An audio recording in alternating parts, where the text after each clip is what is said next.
항상 뭘 얘기를 했냐면은 그 사람이 하는 말 중에 하나가 뭐냐면은 고객의 니즈가 제일 중요하대요. 그러니까 내가 뭘 파는 거를 중요하게 생각하지 않고 그 우리 유명한 일화가 있는데 이 영화 진짜 안 보셨어요? 이 펜을 저한테 팔아보세요. 이 영화인데 모르죠? 죄송해요. 미생에서 한 거 나중에 한번 아니었어요? 보세요. 본거 같은데. 그 울프 오브 월스트리트라고 있어요. 그 재밌어요. 금융인들이 봐야 되는 영화예요. 자, 어쨌든 고객의 니즈를 파악을 해야 된다. 그래서 고객이 니즈가 없다. 내가 이 펜을 팔려고 하는데 고객이 펜 살 생각이 없어. 그럼 안 파는 거예요. 그러니까 우리가 지금 소위 이런 얘기를 하죠. 그러니까 무지성으로 고객들 만나서 야 너 증권, 너 증권 이렇게 하는 거는 조금 한계가 있다라는 거예요. 여러분들이 앞으로 영업을 하면서도 그럴 거예요. 지금 코드 나왔나요? 안 나왔어요? 자, 그래서 그 고객들을 만나서 고객의 니즈를 파악해야 되는데 작년 코로나 때 시장이 엄청나게 많이 내려온 건 다들 대충 이렇게 뉴스로도 아실 거예요, 그죠? 그리고 지금 한 이쯤에 와 있는 것 같은데 작년 코로나 때부터 지금까지 올해 1월까지 주식 시장에 투자된 유치자들의 개인적인 계좌로 열린 계좌가 몇 개 정도 되는 줄 아세요? 제가 주식을 한창 할 때 개인 투자자들이 330만 명 정도 됐었어요. 근데 지금은 700만 명이 넘어요. 대한민국 인구가 몇 명? 5,500만 명. 그러면 700만 명이 주식 투자를 하는데 그 중에서 20, 30대의 비율은 어느 정도 될까요? 45%입니다. 그러면은 우리가 330만 명이 이제 투자에 관심을 가지기 시작했다는 거예요. 여러분들 주변에 있는 직장인들 보면 주식하는 사람 많아요, 적어요? 많아요. 많아진 것 같아요, 적어진 것 같아요? 많아졌어요. 그러면은 그 사람들이 원하는 건 뭐예요? 투자. 그렇지. 이거 해서 얻고 싶은 게 뭐예요? 돈. 그게 이익이잖아. 수익을 얻고 싶은 거야. 그럼 여러분들이 금융사에 다니잖아요. 우리가 보험회사에 다니지만 저는 우리 회사 변한만큼 좋은 건 없다고 생각해요. 증권사에 있는 펀드 다 포함해서, 주식시장에 있는 ETF 다 포함해서. 왜 그렇게 생각하는지 제가 오늘 다 알려드릴 거고, 여러분들이 고객을 만나서 보험 얘기보다 투자 얘기를 더 할 수 있게끔 만들어 줄 거예요. 근데 제가 여러분들한테 강조를 해드리고 싶은 거 첫 번째가 뭐냐면은 첫 번째는 우리가 투자를 알기 위해서 뭘 해야겠어요? 공부. 맞아요. 똑똑하다. 저번 달에 많이 했는데 공부를 해야 됩니다. 근데 이 공부를 어떻게 하냐면은 여러분들이 뭐 지수를 분석하면서 뭐 지수 이동 평균선이 어떻고 뭐 베타값이 어떻고 이런 거 고민할 필요가 없어요. 여러분들한테 그럴 단계가 아니잖아. 물론 나중에 필드에서 영업하시면서 조금 더 괜찮아졌을 때 내가 이 정도로는 고객들이 내가 아는 거랑 고객들이 아는 거랑 똑같다라고 생각이 되면은 차라리 공부를 할 때 그런 전문적인 용어를 배울 필요가 없고 시황을 봐야 돼요. 시황이 뭐예요? 아시는 분? 시장 현황? 시장 상황이에요. 시장 상황인데 시장 상황을 왜 보냐면은 여기에 가면은 뭐 원유 가격이 올랐다. 아니면 뭐 지수가 어떤 것 때문에 떨어졌다. 아니면 뭐 채권 금리가 올랐다. 뭐 이런 얘기들이 있을 거예요. 그죠? 이런 얘기들을 여러분들이 분석을 할 줄 알아야 되는 거예요. 볼 줄 알아야 되는 거예요. 예를 들어서 채권이 오르면 주식 가격이 떨어지게 돼 있어. 그러니까 왜 그런지를 고객한테 설명을 해 준다면 고객한테 투자에 대한 이야기를 하기가 편해져요. 자, 보험이라는 것은 어쨌든 장기적으로 납입을 하는 상품이에요. 그죠? 장기적으로 납입을 하는 상품이기 때문에 장기적으로 납입을 하는데 고객이 얻는 이익이 있어야 될 거 아니야. 분명한 이익이 있어야 될 거 아니야. 거기에 대해서 왜 장기 투자를 하면 좋은지에 대해서 설명을 해줄 수 있어야 돼요. 근데 저는 좀 그런 게 너무 아쉬웠던 게 저도 그랬고 저희 신입 때도 그랬고 그냥 이렇게 정해진 스크립트 같은 거를 저는 딸딸 외워서 고객을 만났어요. 그러면은 예상 밖에 있는 질문이 나오면은 당황할 수밖에 없는 거야 내가. 그래서 그때부터 내가 이 사람들이 듣고 싶어하는 얘기를 해줘야 되는데 어떤 이야기를 할까 하다가 봤던 게 뭐냐면은 나중에 우리 코드가 나오면은 FC닷컴에 들어갈 수 있어요. 여기 들어가면은 전일 시장 금융 지표라는 게 있어요. 이게 뭐냐면 이 전날에 시장 상황이 어땠고 거기에 대해서 뭐 여기 있는 원유 지수 채권 이런 거 다 나와 있는 그런 지표들이 있어요. 그거를 거짓말 안 하고 한 60일 동안만 매일 뽑아서 보세요. 그럼 시장이 어떻게 굴러가는지 이해할 수 있게 돼요. 그런 거를 여러분들이 선행을 해줘야 제가 아까 말했던 어떠한 예외적인 고객이 나와도 내가 그 사람들을 거절을 처리하거나 그 사람들한테 그 사람들이 듣고 싶어하는 얘기를 해줄 수 있다는 거지. 그럼 내가 원래 사람은 이런 존재예요. 내가 이 사람한테 배울 게 많다라고 생각이 되면 이 사람을 더 자주 만나려고 해요. 그렇지 않겠어요? 내가 이 사람한테 배울 게 더 많으면은 이 사람을 더 자주 만나려고 할 건데 내가 이 사람을 만나서 항상 투자에 대해서 자기보다 더 많은 고견을 주고 있어. 그럼 나를 만나기 어려울까? 엄청 나를 만나고 싶어 할 거예요. 그래서 저는 실질적으로 아까 제가 뭐 나름 공부를 많이 했다 했잖아요. 저는 고객들이 제가 고객을 찾아가는 횟수가 거의 없어요. 거짓말 아니고 제가 한 달에 한 300 CMIP 정도씩을 하면은 만약에 제가 찾아가는 거는 한 5번? 나머지는 다 고객이 여기 앉아서 계약을 해요. 신기하죠? 제가 왜 그렇게 하려고 했냐면은 이렇게 일하고 싶더라고요. 은행원처럼. 은행 가면 어때요? 고객이 찾아오죠. 앉으세요. 네, 번호표 뽑고 기다리죠. 앉아서 자 여기 사인하시고 여기 사인하시고 사인하세요 하고 나가세요. 다음 이렇게 해서 계약을 한단 말이야. 그죠? 근데 나 이렇게 일을 하고 싶더라고. 제가 원래 이게 부지런 사람도 아니고 이렇게 이 자존심이 엄청 세요. 그래서 누구한테 지는 걸 싫어해가지고 이렇게 일하면은 조금 더 내 멘탈적으로 이 영향을 좀 덜 받겠더라고요. 그래서 죽어라 공부했어요. 그러면은 고객들 여기 와서 계약을 하는데 야 너가 이렇게 난 좋은 것도 해주고 했으니까 내가 밥 살게 이렇게 돼요. 그러니까 나는 그 사람들한테 엄청나게 계속 뭔가를 주고 있는 사람들이기 때문에 이 정보를 주고 있는 사람들이기 때문에 이 사람들이 나를 더 챙겨야 되는 상황이 온 거지. 그러면 보험 계약은 어떻게 하냐면은 우리가 이 사람 계약을 받으면은 이 사람 정보를 다 볼 수 있잖아. 그럼 보험 내역을 볼 수 있어요. 그죠? 보험 내역을 봤어. 그래서 고쳐야 될 게 있네. 그럼 야 말하죠. 다음에 만나서 야 너 이거 다 이렇게 하고 좋은데 너 보험이 좀 이상하더라. 이러면 이 사람 나랑 계약할까요 안 할까요? 하게 돼 있습니다. 왜 할까요? 나한테 받을 게 많거든. 그럼 내가 시키는 대로 해야지. 그 프로세스를 계속해서 제가 여기까지 오게 된 것 같아요. 사실. 그러니까 여러분들도 나는 그렇게 일을 했으면 좋겠어.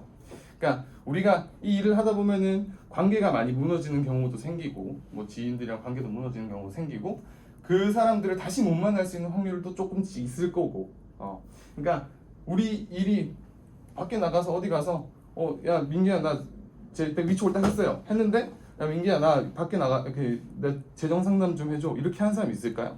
없단 말이야. 그러니까 이 사람들은 이렇게 생각을 해요. 신입 FC님들도 마찬가지지만 급해.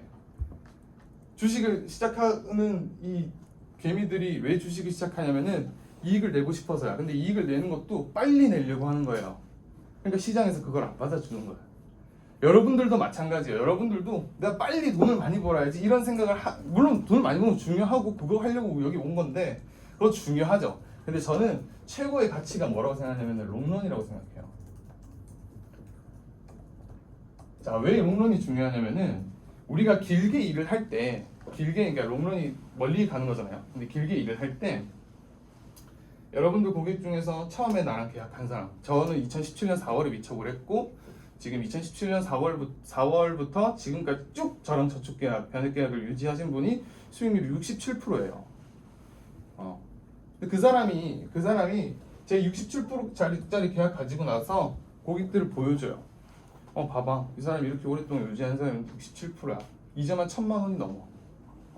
그러면 너는 이거 하는 게 맞아? 은행에 적금 드는 게 맞아? 하면 다 그냥 저랑 계약해요. 왜냐면은 보여지는 게 있잖아. 여러분이 롱런을 하면요 데이터가 쌓여. 데이터가 쌓이면 그 데이터 고객한테 보여주기만 해도 계약은 그냥 해요. 그때 되면 이런 RP 같은 게 필요 없어요. 맞잖아. 내가 가지고 온 자료가 아니고 회사가 이렇게 준다는데 내가 어떻게 거짓말 할 수 있겠어요. 그죠? 쓸데없는 소리가 많았는데 어쨌든 그래서 우리가 장기 투자를 할 때 은행원처럼 제가 일을 하고 싶었기 때문에 투자에 대해서 공부를 좀 더 많이 하려고 했고 그 첫 번째가 시황을 보는 거였다라는 거고 시황을 볼 때는 뭐든지 좋아요. 경제에 관련된 거는 전부 다 여러분들이 참고해서 보시면 돼요.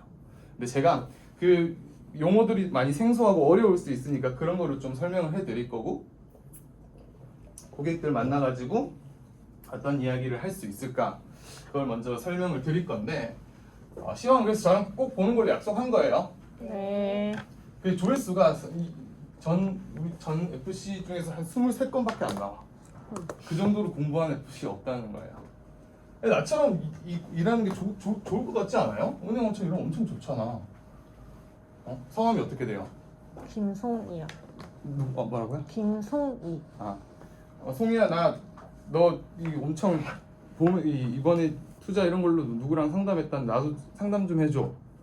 엄청 좋지 않아요? 내가 전화해서 너 보험 이거 할 필요 없잖아. 그렇게 일을 하자고요. 그렇게 일하려면 여러분들이 많이 알아야 될 거예요. 여러분들 금융사 다니는 사람들이잖아요.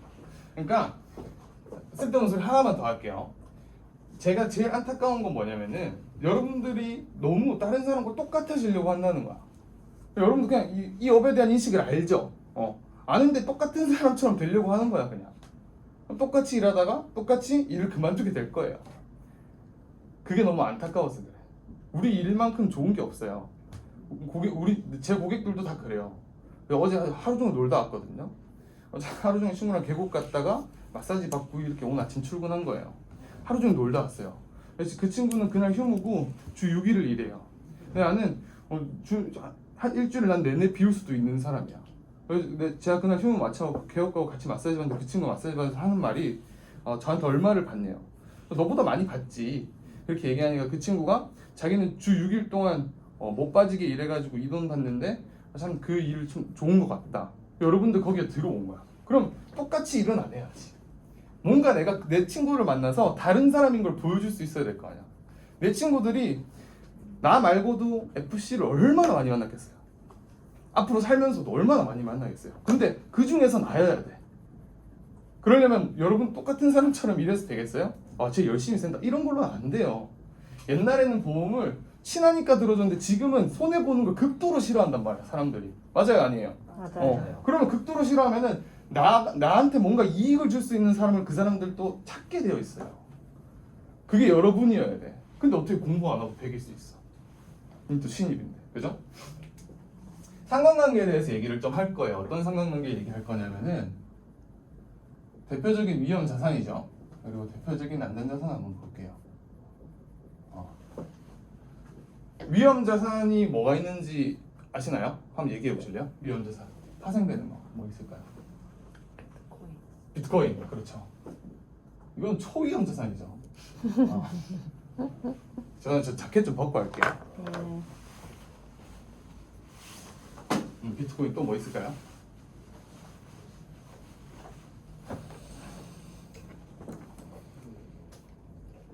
없어? 모르겠습니다.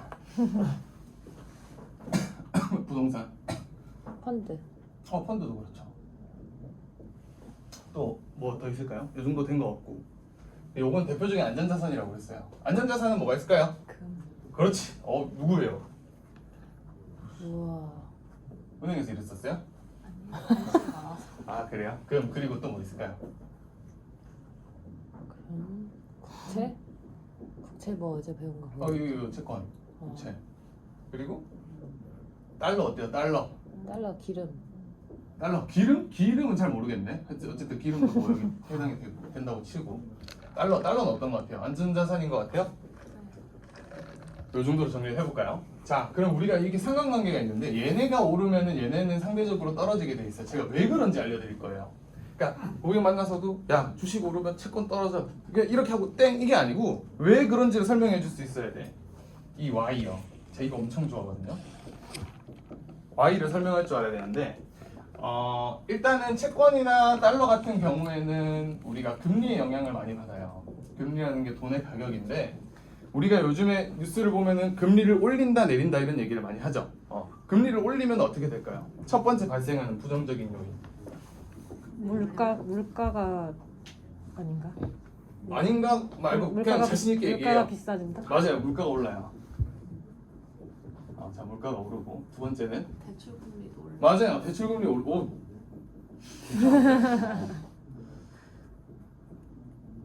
변동금리를 해서 오르겠죠. 그리고 금리 오르면 이자율은 안 올라요? 이자율도 오르죠. 그 대출금리 이자율이 오르는 거죠. 세 번째. 유동성이 줄어들어서 주식이 날아가요. 그렇죠. 그거는 뭐 이제부터 제가 설명드릴까요? 대충 이 두 가지로 정리해 볼게요. 사실 물가가 오른다는 거는 좀 케바케예요. 그냥 뭐 금리가 올라서 물가 오른다는 개념보다는 물가가 올라서 금리가 오른다가 맞겠죠. 그리고 대출 금리가 오른다는 게 이게 제가 오늘 드리고 싶은 말씀인데 금리를 앞으로 함부로 올릴 수 있을까요? 자, 요 측면에서만 얘기를 해볼게요. 요 측면에서 오를 수 있을까요? 마음대로 올릴 수가 없습니다. 제 말 이해 안 되면 바로 손들고 얘기하세요. 자, 대출 금리를 올릴 수 없는 이유가 뭐냐면 우리나라 가계 부채가 얼마 정도 되시는지 아시는 분? 아 그거 기억 안 나요. 기억 안 나요? 1,800조 정도 됩니다. 1,800조예요. 조. 가늠이나 돼요? 이게 다 빚이라는 거야. 가계 부채라는 건 뭐냐면은 우리가 집을 살 때 내 돈 주고 다 집 사는 사람이 많나요? 지금 우리 나이 때 별로 없죠. 그럼 뭐예요? 은행 가서 대출 받아서 그 대출로 나머지 받고 내 돈 내서 그 집 들어가서 사는 거잖아요. 그죠? 그 빚이 1,800조라고. 은행에서 받은 대출이. 그러면 이 1,800조인데 아까 말한 것처럼 이 대출 이자는 변동금리가 있고 고정금리가 있어요. 그럼 이 둘 중에서 고정금리를 선택한 사람이 있고 변동금리를 선택한 사람이 있는데 누가 더 많을까요? 고정금리 선택한 사람이 더 많을 것 같아요? 네. 고정금리로 하면 4.15%야. 아 변동금리로 하면 2.25%야. 변동이야. 근데 이거는 금리의 상황, 금리가 오르면 이것도 올릴 수 있어요. 변동. 변동이 훨씬 많아요. 왜? 이 사람들이 빚을 지는 게 1,000만 원, 2,000만 원 빚 지는 게 아니에요. 3억, 4억, 5억 이렇게 1억, 2억 이렇게 하는 거. 그럼 2억인데 2억을 내가 대출을 받아 샀다고 가정할게요. 2%랑 4%랑은 2배 차이가 나는 거예요. 매달 갚는 이자가. 맞아요? 그러니까 당연히 2%짜리 하겠지. 근데 이 사람들한테 지금 금리를 올려서 변동금리가 올랐어요. 자, 똑같이 4%가 됐다고 칠게요. 집 파는 사람들이 많아질까요? 적어질까요? 저만 다시 팔 거예요. 그때는. 그럼 부동산이 매물이 엄청나게 많아지겠죠. 그 매물 누가 다 사요? 살 사람이 없어. 공급은 많은데 수요가 없으니까 시장이 무너지게 되어 있는 거죠. 그런 원리 때문에 대출금리를 함부로 올릴 수 없습니다. 이해됐죠? 네. 그리고 금리를 올리게 되면 발생하는 여러 가지 문제들이 있어요. 아까 말씀하셨던 것처럼 금리를 올리면 금리라는 게 돈의 가격이에요. 금리를 올리면은 사람들이 저축을 많이 하겠어요? 소비를 많이 하겠어요? 상대적으로 저축을 더 많이 하게 돼 있어요. 왜? 은행 이자도 오를 거기 때문에. 그러면 상대적으로 저축을 많이 하면은 소비를 덜 할 거 아니에요, 그죠? 경제 원리는 무조건 수요와 공급으로 보면 끝이에요. 저축을 많이 하면 소비를 덜 할 거고, 소비를 덜 하면은 자영업자들 어떻게 돼요? 돈을 못 벌잖아. 기업들은 돈을 못 벌 거 아니에요. 그러면은 기업들이 일을 하고 싶겠어요? 새로운 사업도 할 수가 없을 거예요. 그리고 경제가 어떻게 됩니까? 경기가 침체되는 거예요. 금리를 올린다고 경기가 절대 살아나지 않아요. 이러한 원리 때문에 고객들, 아니 그러니까 그 금리를 함부로 올릴 수가 없어요. 금리를 올리려면은 아주 센시티브하게 움직여줘야 되는데 그러면은 이렇게 해볼게요. 장기적으로 봤을 때 지금으로부터 10년 뒤에 금리는 어떻게 되어 있을까를 계산해볼게요. 제가 처음에 여기 입사했을 때 대한민국 기준금리가 얼마였냐면 1.5%였어요. 근데 그 중간에 1.75%로 한번 갔었고요. 지금 얼마죠? 0.5%예요. 여기서 1.25%를 한번 1.25%를 내린 거잖아요. 그죠? 왜 그랬을까요? 뭐 다 말해줬잖아. 경제적으로 경기를 부양시켜야 되니까. 금리가 높아서 경기가 침체되니까 경기를 부양시켜야 되니까 금리를 낮춘 거예요. 이 이유밖에 없어. 그러면은 금리가 낮으면 자 반대로 한번 얘기해 볼게요. 뭐든지 다 반대 개념이고 상대 개념이라고 생각하면 돼요. 금리를 낮추면 사람들이 소비보다 저축을 더 많이 할까요? 아니요. 그렇지 않단 말이지. 그러면은 소비를 더 늘리고 저축을 줄일 거란 말이죠. 그러면은 이 사람들이 저축하는데 이자가 낮아. 그 은행에다 돈을 넣겠어요? 그럼 어디다 돈이 들어갈까요? 투자. 주식시장에 들어가는 거예요. 이해됐죠? 네. 엄청 쉽지 않아요? 그죠? 이거를 고객들한테 말해주면은 이거 안 할 이유가 없는데, 그죠? 근데 우리가 주식을 얘기할 때 주식이 돈이 더 많이 들어오면 당연히 주식 가격이 올라가겠죠. 그럼 장기적으로 보자. 장기적으로 10년이라는 기간 동안 내가 금리가 계속 떨어질 거라는 것은 여러분들이 다 알고 있을 거고 요 정도 얘기해서 고객들도 인지를 하고 있을 거예요. 그래서 지금 우리나라뿐만 아니라 전 세계가 어떤 나라의 영향을 많이 받냐면 미국 시장의 영향을 많이 받아요. 왜냐하면 걔네가 전 세계 중에서 시장이 제일 크기 때문에. 그럼 시장에 영향 받는데 어제 미국 주식이 2% 정도 내렸어요. 대표지수 두 개가 2% 정도 내렸으면은 이 금리가 계속 낮아지는데 우리 미국 미국 지수 따라간댔잖아요. 대부분. 그럼 우리도 오늘 떨어졌을까 안 떨어졌을까요? 떨어져요. 떨어져 있어요. 지금 개박살을 했습니다. 제 주식이. 그러니까 이렇게 계속 떨어지고 있다고. 그러면은 주식 가격을 돈이 많이 들어오면은 주식은 당연히 오를 거고. 그래서 지금 시장이 코로나 때 이렇게 내려왔다가 이렇게 올라온 이유가 뭐겠어요? 신규 투자자가 유입이 여기서 계속 되고 있단 말이에요. 300만 명이 늘었다 했죠. 그러니까 300만 명이 늘면서 이게 이렇게 끌고 올라온 거예요. 경기 회복 기대감 이런 거 빼고 그냥 유동성이 더 풍부해진 거야. 정리를 할게요. 그래서 금리가 오르거나 금리가 내리거나에 대한 거를 먼저 말해줄 수 있어요. 금리가 오르면 어떤 일이 생기고 그렇기에 금리는 올릴 수 없고 금리를 올릴 수 없다면 금리는 앞으로 떨어지거나 동결일 건데 그러면은 주식에 더 많은 돈이 쏠려 들어올 것이고 그러면 너는 뭘 해야지 맞는 것이냐 라는 설명을 해줄 수 있겠죠. 네. 어렵나요? 아니요. 진짜 이것이 실제로 고객들한테 하는 얘기예요. 아직도 이걸 해요. 그 사람 우리가 만나는 고객들은 다 초등학생이에요. 잘 몰라요. 여러분들도 그럴 거 아니에요. 지금 여러분들도 초등학생이에요. 왜 그러냐면은 돈을 가르쳐 주는 곳이 없어요. 살면서 부모님한테 배우지도 못했을 것이고 학교에서도 돈을 가르쳐 주지 않아요. 그렇기 때문에 돈을 우리가 알려줄 수 있어야 돼요. 그게 고객들한테는 엄청나게 좋은 사람이 될 수 있겠죠. 그러니까 여러분들이 그런 좀 전문적인 지식을 보여줘야 고객들이 여러분과 계약을 한다. 그럼 뭐 친해서 계약할 수도 있겠죠. 그럼 뭐 한 달, 두 달 정도 될 거예요. 자, 그리고 그럼 두 번째 얘기해 볼게요. 금은 대표적인 안전자산이고 달러 한번 볼게요. 달러 가격이 오르려면은 뭐가 올라야 돼요? 기본적으로 환율이 올라야겠죠. 네, 당연히 환율이 올라야겠죠. 달러 가격이 오른다라는 것은 안전자산에 돈이 많이 들어간다는 거고 주식은 이 경제는 뭘로 본다고 했어요? 수요와 공급에 의해서 이쪽에 돈이 몰리면 이쪽이 내려가고 이쪽에 돈이 몰리면 이쪽이 내려간다. 이렇게 생각하시면 돼요. 그리고 달러 같은 경우에는 굉장히 안전자산 중에서도 좋은 안전자산이에요. 우리가 기축통화라는 게 있어요. 해외여행 가보신 분 없나요? 어디 가보셨어요? 동남아도 좋아요. 유럽도 가고. 그래요? 경험이 많으시고 유럽 가서 달러 쓸 수 있나요? 아니요. 못 써요? 쓸 수 있기는 있어요. 그렇죠, 쓸 수 있잖아. 네. 그럼 동남아 가서 달러 쓸 수 있을까요? 없을까요? 쓸 수 있어요. 쓸 수 있어요. 우리나라에서는 쓸 수 있어요. 쓸 수 있어. 은행 가서 바꿔주세요 하면 되잖아. 쓸 수 있어요. 기축통화라고 해서 우리가 전 세계인들이 쓰는 그냥 돈 같은 거로 생각하면 돼요. 기축통화가 지금 뭡니까? 달러예요. 그러면 이 두 가지 케이스 한번 놓고 얘기해 볼게요. 전쟁이 났어. 나한테 돈이 좀 있네. 그래서 가방에 엄청 큰 가방에 달러를 막 쏟아 담아가지고 도망가는 거랑 뭐죠? 골드바 하나 들고 가는 거랑 뭐가 더 나을까요? 도망갈 때. 금이 훨씬 나을 거예요. 그러면은 전쟁이라는 거는 위급한 상황 아니에요? 경제가 다 무너질 때도 다 무너지겠죠. 그럴 때는 이런 것들이 훨씬 더 도움이 된다. 근데 만약에 전쟁이 난다면 금을 들고 가는 게 더 빠르겠지. 그리고 달러 같은 경우에는 우리가 환율이 계속 오르고 떨어지고 할 때 환율이 많이 오르면 이것도 어쨌든 금리가 올라야지 가능한 이야기예요. 그러니까 결국에 달러가 계속해서 오르게 되면은 금리도 계속 오를 거예요. 어쩔 수 없이. 그럼 채권 가격도 여러분들 채권 본 적 없죠? 채권도 금리에 연동이 돼요. 채권 보면은 실제로 이렇게 돼 있어요. 채권 이렇게 해서 금 1조 원 해서 이렇게 이 밑에 특약들이 달려 있어요.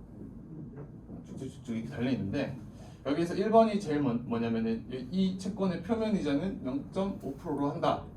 만기일은 언제로 한다. 뭐 이거는 언제로 한다. 이렇게 해서 그 채권에 다 조건이 붙어 있어요. 근데 우리가 1조 원이라는 거를 주는 증서예요. 증권 같은 거예요. 증서. 그리고 와서 돈을 나중에 보내겠죠. 그러면은 이렇게 얘기를 해볼게요. 채권을 이해할 때 세 사람이 있습니다. 두 사람이 있는데 사람이에요. 사람이고 자, 사람인데 이 사람한테 채권을 양도했어요. 채권을 팔았어요, 이 사람한테. 그래서 이자를 0.5%로 하기로 약속을 했어. 그럼 변동금리예요. 0.5%로. 근데 자, 여기서 만약에 금리가 올랐어. 그럼 이 사람은 더 비싸게 이자를 줘야 될 거 아니에요. 근데 모수가 얼마예요? 1조 원이야. 1%만 올라도 한 1년에 내야 되는 이자가 얼마예요? 어마어마하게 더 늘어나게 되는 거지. 그러니까 이 채권 같은 경우에는 채권 가격이 올랐다라는 것은 채권 가격이 많이 오르게 되면은 당연히 상대적으로 여기 주식시장의 가격이 떨어지게 될 수밖에 없는 거예요. 자, 그래서 이렇게 채권을 줬는데 0.5%에서 약속을 했어요. 약속을 했는데 이 채권을 만기를 5년으로 해놨어. 5년 뒤에는 전부 다 상환을 해야 되는 거예요. 전부 다 상환을 해야 되는데 갑자기 제3자가 나타납니다. 제3자가 나타나서 야, 이거 5년짜리 남은 거 4년 반밖에 안 남았잖아. 나한테 팔아. 얘가 나한테 사든지 얘한테 다시 팔았어요. 그럼 얘는 6개월 남은 반년 남은 거를 얘한테 다시 상환하면 끝이에요. 맞아요? 그럼 채권이 이렇게 돌고 돌게 돼 있어요. 그래서 6개월이 안 남은 채권이 단기 채권이에요. 이 주체가 누가 되느냐에 따라서 아까 배웠다고 했던 국공채가 될 수 있는 거예요. 이해됐나요? 어렵습니다. 어려워요? 그러니까 국가나 공기업이 파는 채권이 국공채예요. 주체가 국가나 공기업이 된 것뿐이에요. 그게 국공채예요. 그리고 단기채는 6개월이 안 남은 채권들. 근데 제가 여기 이런 걸 다 떠나서 여기서 제일 중요한 거는 이 표면 이자율이 중요하다고 했죠. 0.5%예요. 금리를 올리면 이것도 변동이 되게 돼 있어요. 물론 고정으로 하는 사람도 있겠죠. 그건 뭐 자기들 알아서 하는 거고 0.5% 되면은 1%라도 올리면은 엄청나게 큰 타격을 받겠죠. 그래서 금리는 함부로 올릴 수가 없어요. 저 장기 채권이랑 단기 채권. 장기 채권은 이거를 10년 만기로 하는 거고 네. 단기 채권은 6개월 남은 거겠죠. 이게 두 개의 뭐 서로 장점이 있고 단점이 있고. 장기 채권 같은 경우에는 본인이 돈을 빌릴 때 대출해봤어요? 네. 대출하면은 대출할 때 몇 년 하실래요? 물어보잖아요. 네. 그 기간인데 채권이 너무 어렵게 생각하지 말고 그냥 빚이에요. 어음 같은 건데 액수가 크다 보니까 증서를 남기는 거예요. 개인 간 거래를 하거나 금융기관은 채권을 잘 발행을 안 해주죠. 개인들 상대로는. 그러니까 기업들 간에 보통 거래할 때 채권을 많이 주고받죠. 그래서 우리가 뭐 영화나 드라마 같은 데 보면 누가 대금을 치르지 않아서 회사가 부도가 났어요. 이런 얘기가 다 채권으로 거래를 해서 그래요. 그러니까 건설업 쪽 같은 게 그렇죠. 보통 채권을 그러니까 돈을 야 일단 공사를 해. 돈 나중에 우리가 줄게. 그래서 내 돈으로 다 공사를 하는 거예요. 이게 다 채권이 발생된 거예요. 나 나중에 이 돈을 받을 거니까. 대금을 나중에 받는데 이 사람 뭐 돈 먹고 튀었어. 공사는 다 해놨는데 도망갔어. 그럼 나 망하고. 그러니까 이런 게 그런 게 채권이라고 보시면 돼요. 그냥 빚이에요, 빚. 그러니까 어렵게 생각하지 마요. 그래서 채권 가격이 오르면은 주식 가격이 어떻게 된다? 떨어진다. 떨어진다라는 게 핵심입니다. 자, 이렇게 좀 설명을 해드렸는데 핵심은 뭐예요? 제가 이때까지 쭉 말씀드렸던 핵심은 뭘까요? 투자해라. 그치? 투자해라 맞아. 투자해라 안 하는 맞는데 거냐. 조금 더 전문가처럼 얘기해 봅시다. 금리가 오르면 주식 투자 자산은 맞아. 떨어진다. 자, 그럼 제가 앞서서 했던 얘기들을 고객들한테 해주면은 고객은 그래도 금리는 오르잖아. 라고 할까요? 그렇지 않을 거예요. 그럼 금리가 떨어진다는 거 알고 그러면 투자 자산에 돈이 더 많이 몰릴 거라는 거 알고 장기적으로 투자했을 때는 더더욱 매력적인 시장이 될 것이다 라는 거를 이해하더라고요. 네. 그렇게 해서 고객들한테 우리 상품을 세일즈 할 수 있어요. 여기까지 질문 있으신 분? 10시 반까지 하고 쉴게요. 없나요? 네. 네. 자, 그 다음에 재미없죠? 재밌죠? 사실 그 대답을 원하고 한 거야. 자, 그럼 우리가 펀드가 뭔지를 볼게요. 우리 관심 많으신 분 성함이 천효진이요. 천효진 FC님. 네. 펀드가 뭐예요? 근데요? 주식의 세트. 오, 맞아요. 주식의 세트. 맞아요. 또 저는 펀드를 좀 쉽게 설명을 해볼게요. 자, 그릇이 있어요. 그릇에 기업들을 담아요. 근데 이게 주식이 될 수도 있고 다른 게 될 수도 있어요. 뭐든지 담아. 그래서 한 100개를 담았어요. 이 100개를 1,000원에 파는 게 펀드예요. 이해하기 쉽나요? 네. 자, 얘는 하나의 가격이 주식 가격이 5만 원이고 얘는 4만 원이고 얘는 200만 원이에요. 이걸 다 살려면 내 돈이 얼마가 들어가야 돼? 그죠? 그러니까 그 100개를 이 그릇에 담아 놓는 거예요. 이 그릇을 사는데 1,000원에서 1,500원 사이에서 사는 거예요. 쉽죠? 네. 이렇게 해서 고객들한테 설명해 주면 끝이에요. 펀드가 뭐냐? 이거를 조금 금융 시험권을 가면 집합 투자 기구라고 해요. 집합 투자 기구. 뭔지 잘 모르겠어요. 어쨌든 이렇게 설명하면 좀 편할 거예요. 그래서 펀드에 이 그릇에다가 기업들을 담아서 판매를 하는 건데 이 기업들 중에서도 비율이 정해져 있겠죠. 이 기업에는 10% 정도 투자했고 이 기업에는 5% 정도 투자했고 이 기업에는 1% 정도 투자했고 뚜루룩 많을 거예요. 그죠? 그래서 100%를 맞추는 거예요. 그러면 펀드는 위험 자산일까요? 안전 자산일까요? 위험 자산? 위험 자산이지. 위험 자산인데 왜 펀드라는 개념이 생겼는지를 한번 볼게요. 지금 사람들의 니즈가 뭐냐면은 은행에다가 저축을 하려고 해요. 근데 이자가 높아야 낮아요? 맞아요. 낮으니까 새로운 투자처를 찾은 게 뭐예요? 주식이에요. 주식인데 물론 펀드 될 수 있겠죠. 주식인데 사람들이 주식은 제일 큰 게 뭐예요? 리스크가 크잖아요. 네. 그러면은 뭘 하려고 할까요? 리스크를 줄여야 될 거 아니야. 그 리스크를 줄이기 위해서 이 중간체를 찾는 거예요. 이 둘의 중간체. 그게 뭐예요? 펀드. 이렇게 이해하면 편합니다. 그럼 펀드가 주식보다 수익이 낮다라고 가정을 하면은 주식보다 수익이 높을까요? 수익이 낮어. 수익률이 더 낮아요. 수익률이 더 낮을 수밖에 없어요. 똑같은 돈을 투자했을 때요? 네. 수익률이 더 낮아요. 근데 리스크는 어떻게 될까요? 적어요. 리스크도 낮아요. 그러면은 고객이 나는 주식도 하고 있고 은행에 적금을 하고 있는 사람이야. 그러면은 더 분산을 해야 되지 않을까요? 주식에 있는 비중을 좀 줄이고 펀드에 돈을 좀 더 넣고 은행에 있는 비중을 좀 더 줄이고 펀드 돈을 넣으면 이 사람은 딱 완벽하게 자산 관리가 되는 거잖아요. 그죠? 안전자산이 있어요 없어요? 있어요. 유동성 높은 은행에 있는 돈이 있고 리스크가 적고 수익률도 적당하게 좋은 펀드가 있고 그리고 주식도 뭐 재미삼아 하는 그런 주식이 있을 거예요. 그죠?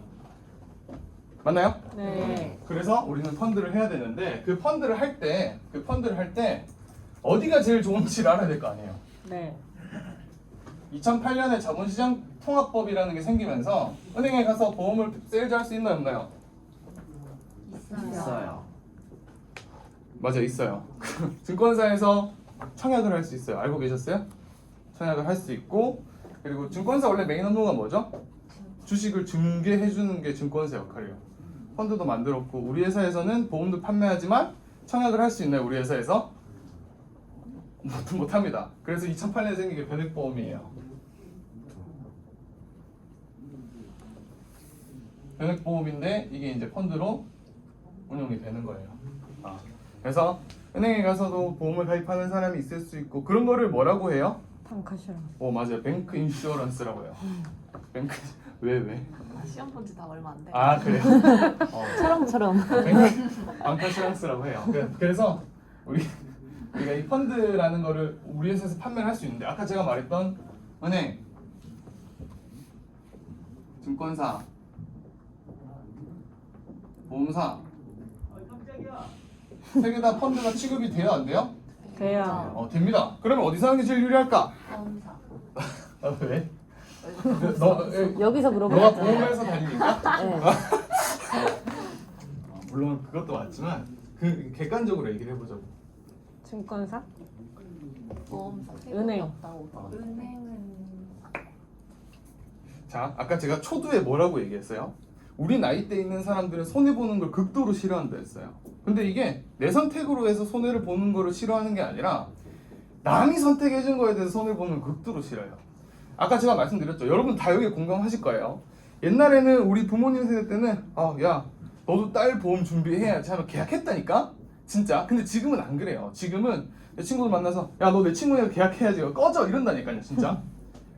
그 사람들은 손해를 보고 싶지 않아요. 그냥 뭐 내가 너니까 하나 들어줄게 라는 사람이 엄청 많이 줄어들었어요. 앞으로도 더 그럴 거예요.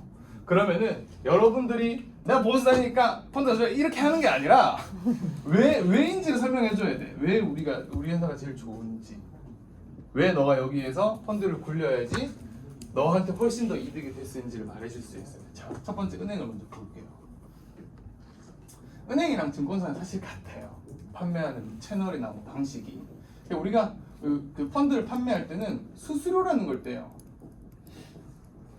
수수료를 떼는데 이 수수료가 선취하는 게 있고, 선취매라고 들어보신 분? 저요. 이거 변액칠도 나오는 건가? 후치 방식이 있어요. 자, 선취매 방식은 뭐예요? 먼저 살 때. 매달 내가 돈을 내는데 그 돈에서 일정 부분을 수수료를 떼고 나머지를 투자하는 거예요. 보험회사가 선취매 방식을 선택하고 있어요. 후치 방식은 만기를 다 채웠어. 3년 만기입니다. 3년 동안 돈을 다 넣고 나서 총 수익에서 수수료를 떼는 거예요. 뭐가 더 많이 뗄까요? 후치가 훨씬 많이 떼요. 그 후치 선택하는 사람 바보예요. 그래서 요즘에 증권사에서 후치 수수료를 3년 만기시키면 면제해줘요? 면제해줘요. 3년 동안 어거지로 들고 있어라. 개박살이 나든 수익이 나든 들고 있어라 이거지. 그래서 수수료 떼는 방식이 있는데 은행이나 증권사는 어쨌든 수수료를 안 떼는 건 아니고 수수료를 떼요. 뭐 수수료 항목이 어떤 게 있는지 나중에 공부를 해보시면 알 거예요. 변액 시험 아직 안 봤죠? 네. 보면 이렇게 공부할 때 알게 될 거예요. 수수료를 떼는데 자, 어쨌든 각설하고 우리가 은행이나 증권사에서 펀드를 판매하는 것들은 대충 뭐 이런 것들이에요. 미국 고배당 주식형 펀드 평가 고위험 이렇게 막 돼 있어. 사람들이 뭐 3개월 수익률, 6개월 수익률, 1년 수익률 이렇게 쭈쭈쭈 나와 있어. 이렇게 다 높아. 이렇게 해서 이 펀드를 은행원이 권유를 해주는 거예요. 어떻게 권유를 하냐? 보통은 은행원들이 고객들한테 펀드를 권유할 땐 이런 방식입니다. 적금 만기 시켜보신 분 손. 다 돈 안 모으고 살았어요? 그래 뭐 그럴 수 있지. 자, 그래서 적금을 만기시키고 나면은 그때 적금 만기시켰을 때 돈을 찾으러 갔어요? 아니면은 돈이 그냥 들어왔어요? 찾으러 가요. 찾으러 가야 돼. 왜인 줄 알아요? 그게 방식이에요. 영업 방식. 돈을 찾으러 가면은 돈을 줄 거 아니야. 그 돈을 고객님 이렇게 돈이 많은데 저희 회사에서 하는 펀드 하나 해보시죠. 해서 한 20만 원짜리 이렇게 계약을 받아. 그래서 완전 꿀이에요. 그래서 고객들한테도 나중에 적금 만기 됐을 때 찾아가. 펀드 할래? 이러면 계약한다니까. 진짜. 왜냐면 쥐가 뭔가 많은 것 같거든. 그래서 그 펀드를 적금을 찾으러 갔을 때 20만 원짜리 펀드를 가입을 했어요. 자, 여기에 가입을 했어요. 그러면은 뭐 투자 설명을 청취하고 뭐 했습니다 하면서 뭐 나는 위험한 주식을 뭐 하고 이렇게 해서 다 계약 사인을 했어요.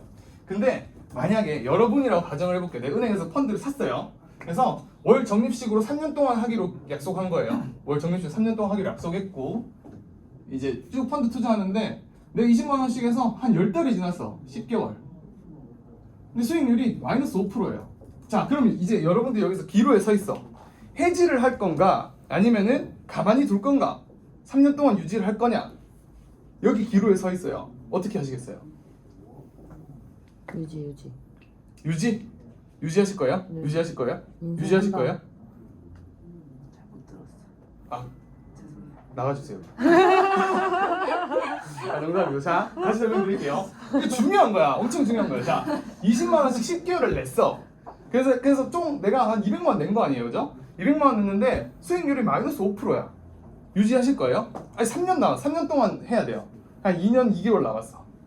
어떤 거냐에 따라 다를 거. 미국 고배당 주식형이라니. 와, 진짜 아예 하나도 안 들었네. 유지. 아, 유지. 오케이. 그다음 유지하실 거예요? 유지? 아니요. 해지? 손해인데? 괜찮아요. 괜찮아요? 강단 있으신 분이네. 자, 여러분들 다 유지하거나 해지하거나 둘 중에 하나를 자 골랐어요. 자, 그럼 시간이 좀 더 지났다 봅시다. 시간이 지나서 2년 6개월이 지났어. 손해 마이너스 10%야. 자, 지금 어떻게 하실 거예요? 유지하실 거예요? 네. 유지? 네. 유지? 네. 유지? 유지? 아니, 해지잖아요. 저는 해지. 저는 해지했으니까. 자, 2년 6개월 동안 해서 마이너스 10%인데 여러분들 펀드가 안타깝게도 3년이 지났는데 마이너스 7%예요. 그래서 돈을 다 돌려받았어. 얼마를 냈어요? 20만 원씩 3년. 3년을 냈으니까 대충 720만 원을 냈고 거기서 7% 손해보고 나머지 돈을 받았어요. 그러면은 앞으로 여러분들 펀드를 하고 싶을까요? 하기 싫을 거예요. 그럼 뭘 해야 돼요? 은행에 접근할 거예요? 그것도 하기 싫을 거예요. 변액상품. 그럼 변액보험을 할 거예요. 변액보험도 펀드인데 좋은 선택이 아닌 것 같아. 이런 사람들 투자 시장을 떠나게 돼 있어요. 근데 여기서 중요한 게 뭐냐면은 여러분들이 마이너스 5%, 마이너스 10%, 마이너스 7% 볼 때 동안 이 펀드를 누가 판단했냐면은 본인 스스로만 판단을 한 거예요. 알려주는 사람이 있었나요? 이 펀드를 지금 해약해야겠다, 유지를 해야겠다 라는 거를 알려주는 사람이 없었어요. 저는 이게 제일 중요하다고 생각해요. 자, 주식이라는 것은 직접 투자예요. 내가 주식, 이 회사 주식 사. 나 이제 이 회사의 주주야. 그럼 이 회사 주주면은 내가 이 사람들이 일하는 것도 보고 찾아보고 할 수 있는 권리가 생긴 거예요. 맞아요? 근데 펀드라는 것은 간접 투자예요. 중간에 중개인이 한 명 낀다는 거예요. 은행이나 증권사나 보험사 같은 중개인이 낀다는 건데 이 중개인이 꼈는데 관리가 안 되는 거야. 수수료는 받는데 관리가 안 돼요. 근데 고객이 이걸 알고 있겠어요? 모르고 그냥 20만 원 적금 만기했으니까 하는 거지. 그래서 이런 사람들은 펀드 가입하기 싫을 거예요. 제일 중요한 건 뭐냐면은 관리자가 없었다는 거예요. 은행 적금 만기했을 때 은행원 이름 기억해요? 그 은행원도 FC님 모를 거예요. 그죠? 그걸 기억할 수가 없지. 근데 보험사에서 근무를 하면서 느끼는 건 뭐냐면은 내가 이 사람들을 다 일일이 관리를 해줘야 된다는 거야. 변액 상품 관리를 해줘야 되는데 은행이나 증권사, 제가 아까 미국 고배당 주식형이라고 해놨잖아요. 그 펀드 상품 하나를 가입할 수 있어요. 그래 좀 더 많이 하고 싶다 그러면은 뭐 중국, 차이나 뭐 이렇게 해가지고 또 펀드 하나 더 가입할 수 있어요. 엄청나게 많습니다. 세간에 있는 펀드 상품이 엄청나게 많아요. 근데 중요한 거는 관리를 하고 어쩌고 저쩌고 하는 것도 중요하지만 만약에 이 펀드 자체가 원래부터 손해가 날 거였다면, 펀드 변경이 안 된다면, 내가 손해를 본다고 해서 펀드 변경이 안 된다면 어떻게 하겠어요? 그냥 손해 봐야 돼? 시작 안 하죠. 그렇지, 시작을 안 해야지. 그죠? 그러니까 제가 지금 드리고 싶은 말씀은 뭐냐면은 은행이나 증권사에서 내가 어떤 적립식 펀드를 가입하려고 하면은 그 펀드 해당하는 펀드 하나를 가입할 수 있어요. 물론 이 펀드 안에서 펀드 변경을 뭐 1, 2, 3번까지 하는 건 제가 본 적이 있어요. 펀드 변경을 하는 걸. 펀드를 변경할 때 수수료를 또 내요. 그래서 증권사 직원들은 돈 많은 사람들을 좋아합니다. 펀드에 원래 저기서 1,000만 원씩 해. 10개월, 한 6개월 유지하면 6천만 원이 되잖아요. 6천만 원 회전할 때 수수료가 0.3%씩 생겨요. 그 커미션이 얼마예요? 대충 뭐 한 90만 원씩 들어올 거 아니에요. 그죠? 90만 원씩 커미션 받는 거예요. 그렇게 해서 부자들을 좋아해요. 어쨌든 펀드 변경을 하는데 펀드 변경 얘네들은 안 해도 지금도 수익이 좋은데 굳이 변경을 해요. 왜? 페이를 받아야 되니까.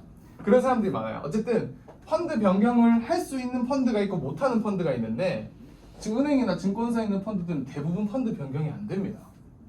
즉 수익이 나면 좋겠지만 손해가 나면 핸들링이 안 된다는 거지. 펀드를 바꿀 수가 없는 거예요. 이해됐어요? 네. 은행이나 증권사에서는 그래요. 근데 우리 회사에는 변액 상품이 있어요. 그죠? 네. 변액 적립 상품이 있는데 펀드가 안에 몇 개가 있게요? 많이. 많아요.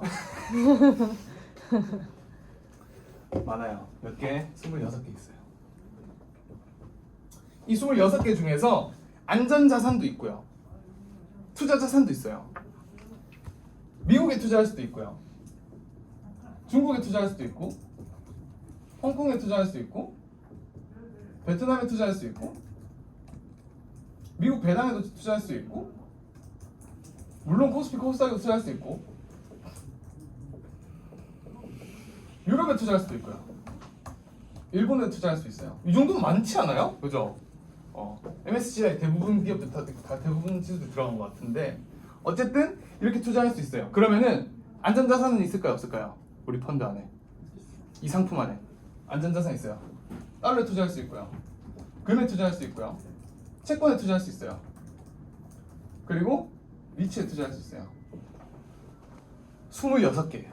펀드를 바꾸는데 들어가는 비용이 있을까요, 없을까요? 없어요. 없습니다. 그럼 어떻게 알아요? 뭔가 좋을 것 없을 것 같아서. 아 그래요? 없어요. 펀드를 여기서 여기 옮기는 것에 대해서 비용이 발생하지 않아요. 비용이 발생하지 않고 뭐 당연히 여기서 여기로 옮겨도 비용이 발생하지 않아요. 1년에 12번 바꿀 수 있어요. 근데 이거 한 달에 12번 다 바꿔도 돼. 여러분들의 자유예요. 그래서 1년 되면 계속 12개씩 갱신이 되는 거예요. 바꿀 수 있어요. 그러면은 내가 만약에 아까 미국 고배당에 투자를 했잖아요. 같은 펀드를 했는데 미국 고배당 주식들이 잘 안 가. 뭐 고배당 주식 못해고 뭐 이런 주식들이 잘 안 가니까 그 그릇이 잘 안 가니까 다른 그릇으로 옮기면 되는 거예요. 그러면은 손해를 볼 수 있는 확률이 좀 줄어들지 않을까? 그쵸? 손해를 볼 수 있는 확률이 줄어드는데 나한테 이 사람이 있다면 관리자가 있다면 어떨까요? 좋아요. 관리자가 엄청나게 똑똑해. 경제를 막 읽는데 타고난 사람이야. 그런 사람 있으면 좋지 않을까요? 무조건 수익인데. 그러면은 관리자가 누가 돼야 돼요? 저요. 그래요, 너들이에요. 여러분들이 관리자가 돼야 돼요. 여러분들이 그 관리자여야 되는데 이 관리자의 무능함은 손해로 직결이 돼요. 맞아요? 네. 그럼 여러분들한테 책임이 좀 더 커졌겠죠.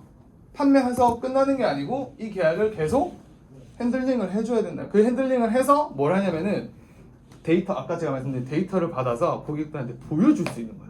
일 엄청 쉬워요, 이거. 수익이 잘 났어. 야, 나 수익 잘 내. 보여줬어. 고객 무조건 계약이야. 뭐 이런 설명 무슨 뭐 증권사 어떻게 이런 할 필요 없어요.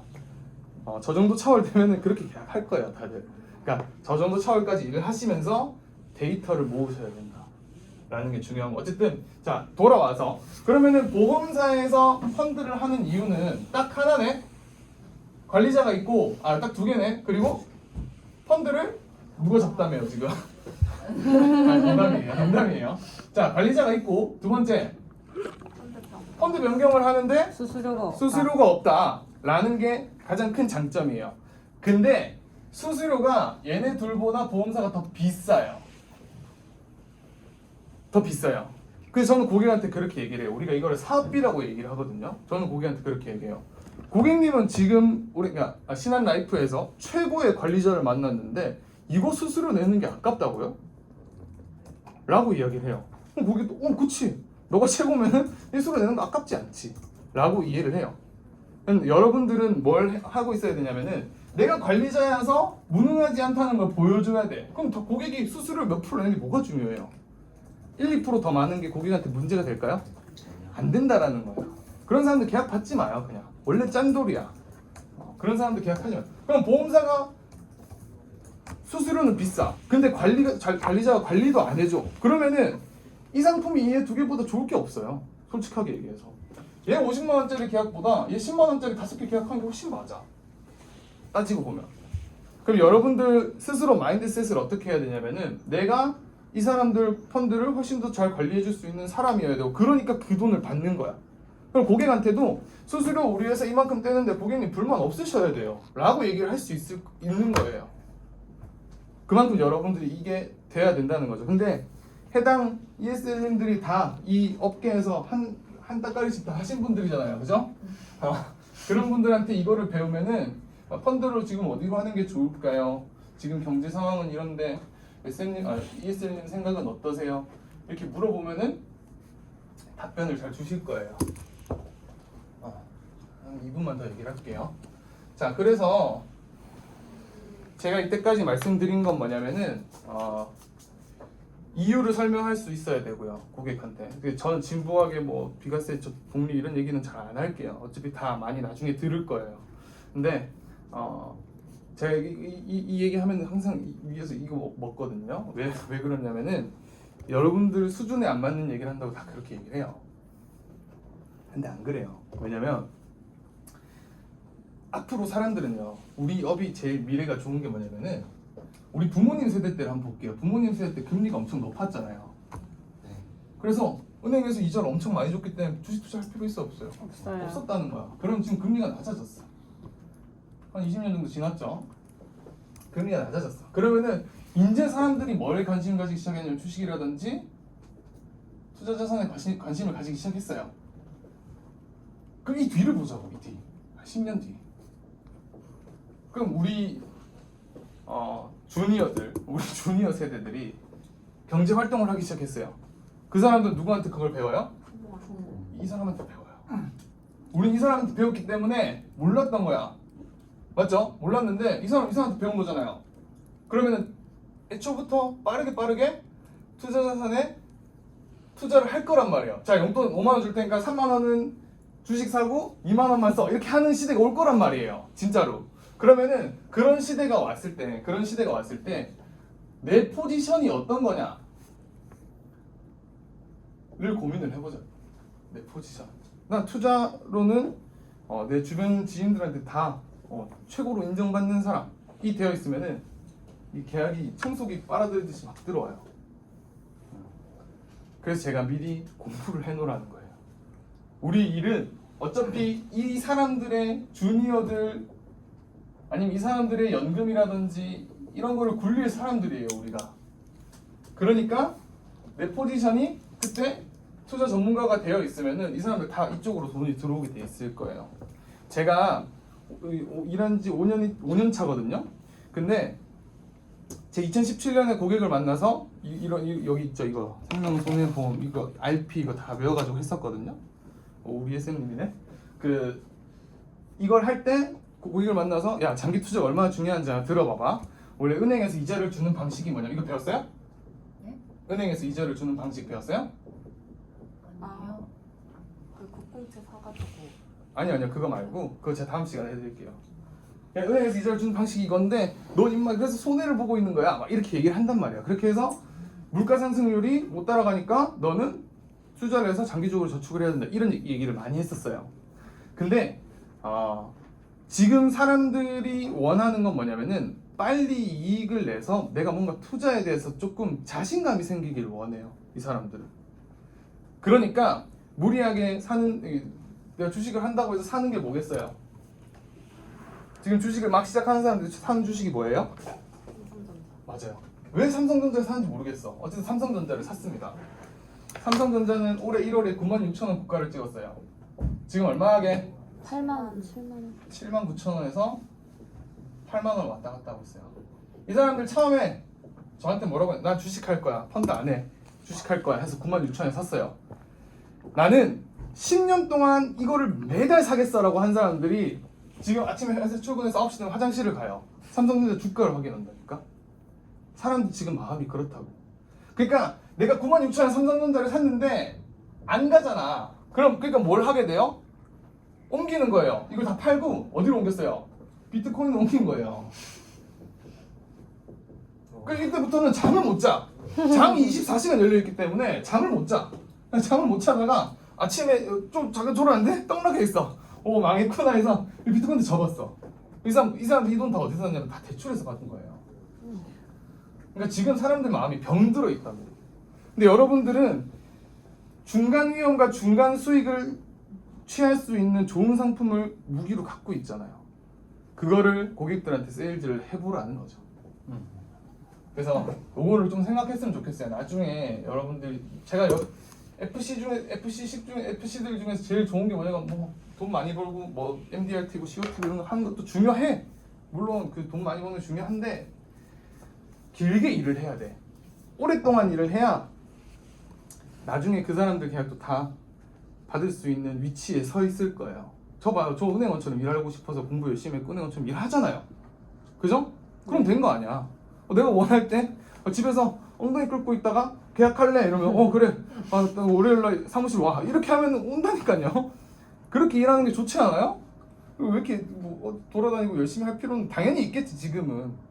나중에는 그렇게 할 필요가 없으니까 일을 계속 쉽게 해야 돼요. 쉽게 하는데 돈은 더 많이 벌어야 돼. 그게 원하는 거 아니에요?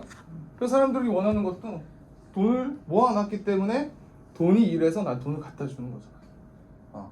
그렇게 생각을 하시면 돼요.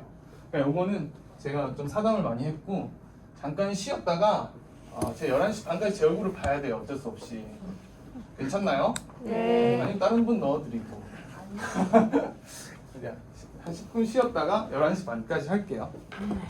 10시 40분까지 들어오세요. 수고하셨습니다. 5분만 더 주시면 안 돼요? 아, 네, 안 돼요. 네. 아니, 농담이요. 다시 5분에 뵐게요. 고맙습니다. 안할 거예요? 저 동영상 어제 거 다 찍었어요? 이거 주영이한테 좀 찍었어요. 보내주게 네. 부탁 좀 할 수 있어요? 네. 아, 진짜 고맙습니다. 그거 동영상 보내려면 어떻게 해야 돼? 이거 용량 커가지고 또 카톡으로 카톡으로 돼요? 그게 용량이 커서 옛날에는 안 됐었는데 용량이 1.2만 크면 아니면 뭐 드롭박스로 해야 되나 아니면 제 거 노트북에 옮겼다가 USB 해서 옮겨야 되나 네, 아니 그거 돼요? 아 다녀오세요. 죄송해요 화장실 가시는 분 나갔네. 아 어때님 오늘도 안녕하세요. 애기 몇 살이에요? 2살입니다. 짱 이쁠 때겠네. 짱 이쁘고 짱 괴로울 때죠. 그치. 약간 돌아 다니다가. 부모가 아. 방치가 필요할 때. 개월수는 11개월이라 아 그 아저씨 기어가게 되세요? 네, 이제 짚고 일을 손에 닿는 거 다 떨어뜨리고 네. 엄마 아빠 얼굴 쭈물락쭈물락 거리고 그 6살 때가 제일 문제가 나는 거지. 아, 다치워야 되고 난리도 아니고. 전 벌써 초심을 잃었나 봐요.